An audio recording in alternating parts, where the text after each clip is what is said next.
Hi there, this is Olivia doing another break on my creative process playlist. So I was really dreading making the previous video, and I think it's only natural. I've already reviewed that portfolio, and it's work that I did 7 years ago during a course that was super intense, that brought me as much learning and progress in developing my creativity as it brought me a lot of distress. But in any case, I did rescue that portfolio, and surprise, surprise, for the first time, I could finally feel proud rather than critical or self-conscious about talking my work. Because somehow I looked at it with a lot more kindness this time, and I could see and appreciate that there was a kernel of a style that was starting to emerge from it.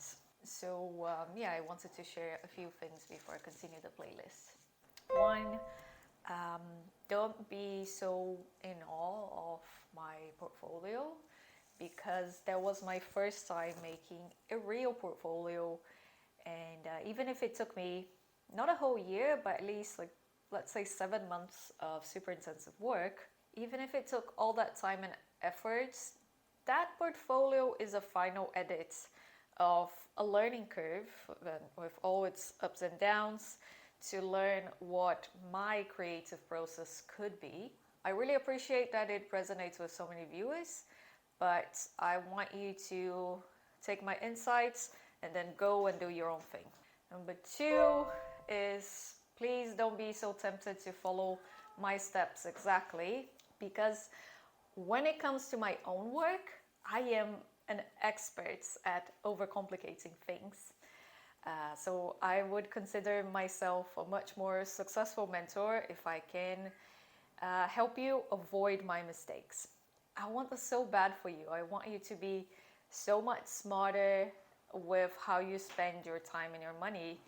And that's why I don't simply label what I do portfolio classes, or I don't advertise myself as like, oh, portfolio making for CSM applications. And actually, like, I would earn more money because then I would charge per hour, and nobody would be able to complete a portfolio in less than 10 hours. And yeah, that's also why I'm not available anymore to teach pattern cutting and sewing, because most fashion designers, just like you, will never need to create a portfolio like mine. Like, for some jobs, I think if you present something that artsy, it would even hurt your chances, because they'll think like, that's a pretty portfolio, but I need someone that can make t-shirts and whatever to sell for 500 euros. And the same way, most fashion designers will never need to learn how to cut and make clothes from scratch the way that I learned. So I would much rather teach you how to figure things out, how to figure out how to make things that you need to make, or that you're excited about. And last thing, please don't discard the experience that you already have. Like, don't disregard what you already have going on for you. Like, I know there are so many really basic schools out there, and people want to tell me like, oh, I'm learning nothing, the teachers don't care, and I have no clue how to do anything. But meanwhile, there comes the spoiled brat who had a pretty bad experience in two of the best fashion schools in the world. So yeah, don't be so hard on yourself, because from personal experience, I can tell you it's not productive, and it gets you into a pretty bad vicious circle, and then it doesn't matter which school you go to. And I know I talk a lot about like mental health and building up your confidence and self-esteem, because as a creative, you're gonna have to work independently a lot of the time, and that is really hard, because you always have to keep checking that balance between, the famous empty your cup and be open to learning, while having it very clear, if not in your head, then like in your hearts, what it is that you're trying to achieve. So you can always like stop yourself from chasing every new idea, or you can stop yourself from letting your energy go in like all sorts of different directions.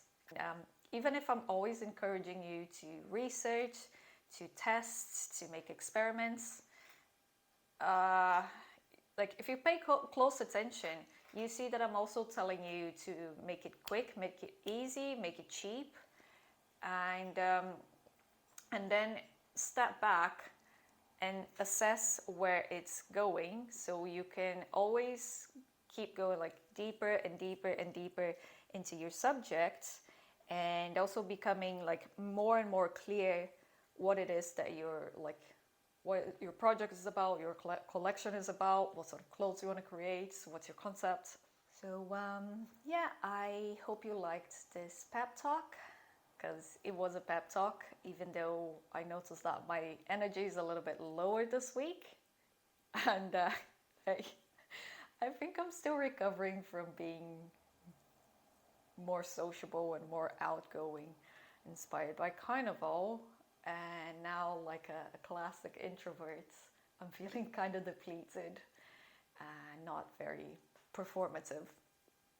But I will be back next week with the usual bubbliness. Until then, please check out my blog, keep working on your projects, and if you have any questions, leave comments.